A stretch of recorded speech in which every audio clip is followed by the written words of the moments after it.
reaction dia. Sebab kita tipu, kita tak sampai hari ni. Okay, nak tengok reaction dia. Dia happy ke tak happy? Tengok.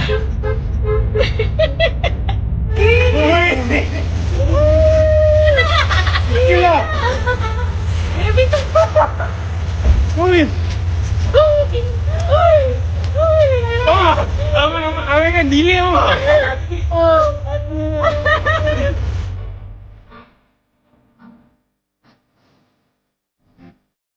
Okay, so hari ni tadi pagi Mama prank Amaya macam nak sama-sama. Saya dah terkecewa dah tau. Ada apa hal lah tiba-tiba. So Amaya happy sebab pagi tadi dia macam dah lah Mama betul ke, aduh dia macam tu kan. Tapi akhirnya dapat je kereta saja je nak prank Mayan. Kita cari duit.